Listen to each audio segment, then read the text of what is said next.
A very warm welcome to Parliamentary News. I am Vivian Idekpefo. Many thanks for joining us. First, the headlines. Federal government to spend more than 1.5 trillion naira on road projects across the country. Rehabilitation of 11 federal roads, totaling 737.242 kilometers. Nigeria's First Lady inspects ongoing work at the African First Ladies Peace Mission in Abuja. I thank the Almighty Allah for giving me the opportunity to be able to construct the Secretariat of the African First Ladies Peace Mission. Plus, correspondent examines possible benefits of financial autonomy for the legislature. The federal government is to spend more than 1.5 trillion naira on the construction of 11 roads across the country under Phase 2 of the NNPC tax credit scheme. And the Federal Executive Council approves proposal to ongoing process aimed at updating the nation's labor laws in alignment with international best practices. State House correspondent Jide Onifade reports on these and other decisions taken at the Federal Executive Council meeting. Well, so much to do and so much to say. It was a marathon meeting that lasted for almost 6 hours. And after the meeting, 6 ministers, led by the Minister of Information and Culture, Lai Mohammed, briefed the press on the various approvals by the Federal Executive Council. So the balance of that 1.9 Minister of Works and Housing, Babatunde Fashola, opens the floor on the 4 memoranda he presented to the Council and which were approved. Between that January and now, which has not been among them is the augmentation of an existing contract in the sum of 6.972 billion naira. The fourth and final one is the approval for the construction and rehabilitation of 11 federal roads, totaling 737.242 kilometers in the sum of 1,535,154,247,224 naira and 48 kobo. Other ministers, Rauf Aregbesola, Interior, and Chris Ngige, Labour and Productivity, also speak on the memos they presented to the Council. Minister Chris Ngige speaks on the approval of the Council to commence steps towards updating labour laws. Approved the grant of Nigerian citizenship by naturalization to 317 applicants and Nigerian citizenship by registration to 68 applicants who have met all the constitutional and administrative requirements for the grant of the Nigerian citizenship. Council approved the full business case for a project on national fire detection and alarm system, incorporating life safety systems, networking, monitoring, and dispatching at real time. And this will be in public-private partnership arrangement with OIST Life Safety System Limited. We did what we call social dialogue and validation meeting, tripartite in nature, with the trade unions, TUC and Nigeria Labour Congress, and the Employers Association, NECA, and the rest of them all.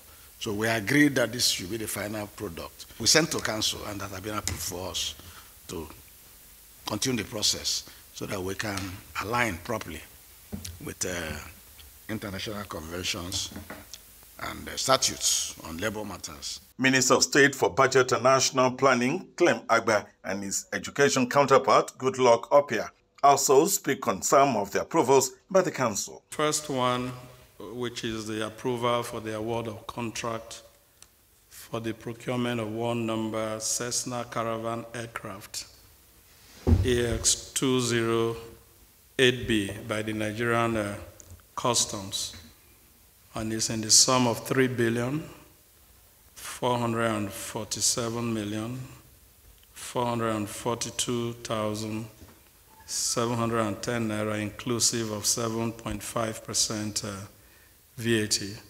The Federal Minister of Education presented two executive memos, and the two of them were passed. First is the memo for the award of contract for the construction and furnishing of Senate building 4 suspended floors for the Federal University of Health Sciences, Elaorogun in Osun State. The second memo was for award of contract for the purchase of 13 number ambulances with inbuilt emergency medical facilities for selected federal unity colleges by the Federal Ministry of Education. And everywhere I went, I said it very unambiguously that the last general elections in Nigeria are the most transparent, the freest, and the most authentic as ever held. The meeting was chaired by Vice President Yemi Osinbajo in the State House. Jide Onifade, NTA News. The First Lady of Nigeria and the President of the African First Ladies Peace Mission, Aisha Muhammadu Buhari, has expressed satisfaction with the impressive progress of work at the Permanent Secretariat of the mission. State House correspondent Aliu Kabir reports that the First Lady stated this at the site while inspecting the ongoing construction work. The First Lady, who was accompanied by the Minister of Finance, Budget and National Planning, Zainab Ahmed, reaffirmed her determination for the commissioning and the handing over of the project to the next administration of the African First Ladies Peace Mission. She called on the Minister of Women Affairs, Pauline Tallen, to expedite action for the immediate credit of the sum of 500 million naira, which she received on behalf of the peace mission from the federal government intervention funds to support the peace mission. We're here today to inspect the Secretariat of the African First Ladies Peace Mission, which was agreed to be constructed in Nigeria. I thank the Almighty Allah for giving me the opportunity to be able to construct the Secretariat of the African First Ladies Peace Mission during my tenure as a First Lady of Nigeria. The construction has reached its completion stage, which will be commissioned soon in a few weeks' time. And I would like to thank the Nigerian government for the intervention. And also we understood that some funds amounting to 500 million naira was received by the Honorable Minister of Women Affairs on behalf of the African First Ladies Peace Mission. We are appealing to her to credit the funds immediately to the Peace Mission account in order for us to have adequate compilation, auditing, and the commissioning and the handing over process. So it's really a credit to our First Lady that this project has been pushed so fast. We see this mission as an honor for our country. It's a representation of peace in Africa, and it is good that Nigeria is actually showing the lead. The project, which is at the final stage of completion, is expected to be commissioned within the next few weeks. The legislature is constitutionally vested with the mandate of making laws to shape, influence public policies, and control taxing and spending of the executive arm of government. To this end, the independence of this arm of government is critical to enhance the aforementioned task and deepen democracy in the country. Justina Etim, in this report, takes a look at possible benefits of financial autonomy for the legislature, especially as the president recently assented to the bill to guarantee its independence. Agitation for financial autonomy by the national and state houses of assembly dates back to 1999, and this never came to fruition, having witnessed stiff opposition from governors of different states of the Federation. However, With the recent signing of 16 constitutional amendment bills into law by President Muhammadu Buhari, there is hope in sight as the said financial independence for the legislature may now become a reality. But what are the gains? And autonomy is a very good event that has just happened to put the House of Assembly in an advantageous position to be able to regulate its activity in terms of finances, in terms of capacity building. I think financial autonomy gives them the right to work without having to think about who is funding or what's funding them. There's nothing as good as freedom. And now they can run their own things independently without interference from the executive. Many believe that implementation of financial autonomy for state legislatures will promote accountability, thereby deepening the tenets of democracy in Nigeria. I think it is right that there should be autonomy, because when you talk about check and balances, it is only someone who is relatively independent who can check the other. We expect the 10th Assembly very, very independent. They will not have any cause to be branded anymore as rubber stamp assemblymen. The legislature is considered as the closest arm of government to the people. As such, respondents say it must be independent to enhance the performance of its constitutional obligations. In Calabar, Justina Etam, NTA News. Now to supplementary election matters. Haruna Paul Gowon of the All Progressives Congress, APC, emerged winner of the House of Representatives supplementary election in Dekina Bassa, Kogi State, after pulling 33,721 votes to beat his closest rival, Usman Okai of the People's Democratic Party, PDP, who scored 20,996 votes. Ajibola Christopher has an overview of the supplementary election in that area. The Dekina Bassa Federal Constituency election in Kogi State held on February 25th alongside the presidential and National Assembly elections in the country. Due to some anomalies, the Dekina Bassa election was declared inconclusive by the Independent National Electoral Commission (INEC). A supplementary election was later held on 15th April 2023 across the 8 affected polling units in the area. At some of the polling units visited, voters commended the early commencement of the exercise but lamented low turnout. The reasons we have low turnouts in the election is the fear of the unknown. And my advice to people out there is that they should always come out and vote whenever there is election, because it is through voting that we can elect the leaders that we truly need.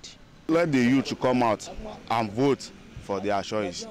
No problem, no fight. Declaring the result, the INEC returning officer for the Dekina Bassa supplementary election, Professor Yinka Fashagba, declared the result. Obama Abdul, ADC, pulled 168 votes. Haruna Paul Gowon of APC scored 33,721 votes. Omale Sunday Sule Abga scored 44 votes. Oyimbo James LP had 182 votes. Others are Isa Aminu NNPP 158 votes. Usman Okai Austin PDP, who scored 20,996 votes, while Ilyasu Dauda of MRN scored 41 votes. That Haruna Paul Gowon of APC, having satisfied the requirements of the law, is hereby declared winner as returned election. Some individuals commended the process and outcome. The election went on smoothly. There was no hitches. It was very free and fair. Political analysts in Lokoja monitored the supplementary election. In the case of the Dekina Bassa Federal constituency that there was run recently, the party that won the election featured a prominent individual who have used his capital in the past in developing the community and the people. And when the election was declared inconclusive because of the fact that there was crisis there, anywhere there's crisis, that is where the INEC usually go for a run. INEC, on their part, have future men of proven integrity like the NYC member to go for an election. It is when the anti-democratic forces overpower them that they shift election. We are going to another round of election. They should not be used by politicians who would like to win at all costs. The rerun election for the Kinabasa House of Representatives was held in the 44 affected polling units across the 8 registration areas in Kogi State. Ajibola Christopher, NTA News. The National Organizing Secretary of the Action Democratic Party, ADP, Dr. Alex Mayanga, has called on the Independent National Electoral Commission, INEC, to reverse the election timetable in Nigeria, such that elections begin from the local to the national. He made the appeal at a forum for a dialogue on inclusive practices of political parties in Nigeria. I want INEC to give a thought to this, because if you construct your election timetable to start from the basics, there will be no bandwagonism. You start from perhaps House of Assembly to the Senate to the House of Representatives and finally the presidential election. And if you do that, it's going to help even the smaller parties, and it will disable the behemoths of parties that we have in Nigeria. Thank you very much, sir. Still ahead, National Environmental Standards and Regulations Agency seals biotechnology company over water pollution. Details when we return.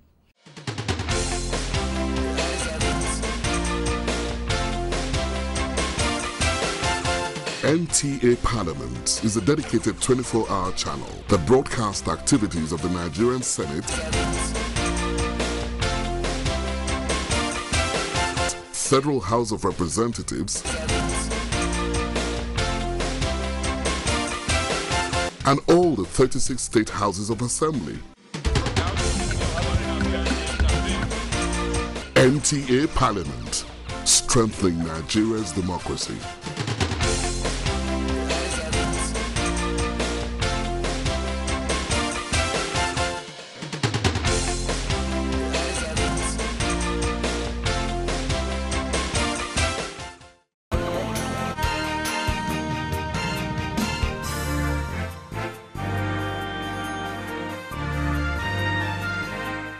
Population and housing census.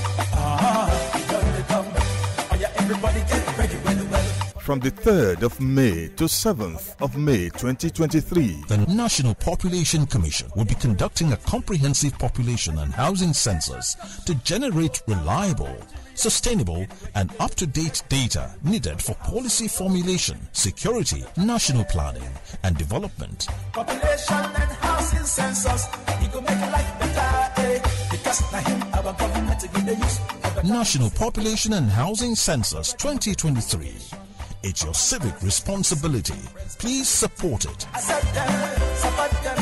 The 2023 Population and Housing Census is being conducted by the National Population Commission. Personal Digital Assistance PDAs will be deployed countrywide for the census exercise. Nigeria's 2023 Population and Housing Census. You count. Be counted. Welcome back. You're watching Parliamentary News. Following an escalation of the armed conflict between the Sudanese army and the paramilitary rapid support forces that has resulted in the death of civilians and injuries to countless others, President of the Pan-African Parliament, Fortune Charumbira, has expressed grave concern about the development. In a statement issued by his office, the Zimbabwean senator noted that the latest outbreak of violence, which regrettably comes during the holy month of Ramadan, can only but reverse the significant gains that the Republic of Sudan had made in the quest for peace, stability, and post-conflict recovery over the last 2 years. He stressed that there can be no winner in this conflict and urged all those involved to settle their differences through dialogue and work towards restoring stability in the Republic of Sudan. And back home, the federal government has declared Friday 21st and Monday 24th April 2023 as public holidays to mark this year's Eid al-Fitr celebration. In a statement, the Minister of Interior, Rauf Aregbesola, congratulates all Muslims for witnessing the holy month of Ramadan, calling on all to imbibe and practice the virtues of kindness, love, tolerance, peace, self-denial, sacrifice, and good neighborliness, as exemplified by the Holy Prophet Muhammad, peace be upon him. Aregbesola assures that President Muhammadu Buhari is fully committed to peaceful transition of government following successful elections, assuring government's commitment to the provision of security for the life and property of every citizen and foreigners. The minister wishes all Muslims a happy Eid al-Fitr celebration and prays for the peace, blessings, and favors of Allah for the country. The National Environmental Standards and Regulations Agency, NESRA, has sealed off a pure biotech facility for discharging untreated effluent into water bodies in Benue State. The facility, which produced ethanol using cassava as its raw material, does not have a functional effluent treatment plant, a violation of the provisions of the National Regulations of 2009. After earlier notices of compliance issued to the company operating the facility, NESRA has shut down its operations to halt further damage to the environment, aquatic and human lives. Director General of NESRA says the agency is determined to ensure that non-compliant facilities are made to face the full wrath of the law. And now to census. As plans are in top gear for the 2023 census, the need for a holistic head count that would impact positively on national planning and lives of the citizens has been stressed. These are the views of some Owerri residents when Choma Nwankwere sought their views on how prepared they are for the 2023 National Population Census. Many have expressed optimism and concern on the workability of the 2023 census exercise. This concern has become of even greater significance in the face of the dynamism of modern-day socio-economic planning, both at the macro and micro levels. From the foregoing, therefore, the need for an accurate, reliable, and acceptable population census data in Nigeria cannot be overemphasized. The government needs these numbers to make plans for whatever thing the government wants to do as to allocation of resources and all that. So it's very, very important. Except they will marshal out the way to reach to these people, because there's no people living in the community because of insecurity. The DG now has a new digital system they have come up with. Professor Obanabue is the Honorable Federal Commissioner representing Imo State in the National Population Commission. We have done so much, bearing in mind that it is a technologically based census, it's digital. We have procured the necessary equipment, and we have trained our staff from national to zonal to state. We are now going to local government. According to statistical data, Nigeria's population is currently estimated to be about 200 million and is projected to hit 264 million by 2030, crossing the 300 million thresholds around 2036. What is more, experts say a 3% annual population growth rate, which is higher than the GDP growth rate, is a time bomb that could detonate anytime. Experts therefore affirm that the 2023 census exercise is not only apt but expedient for proper data and proper planning for growth and development of the nation. Chuma Nwankwere, NTA News. And that concludes the news at this time. Many thanks for watching. I am Vivian Idekwefo. Good evening.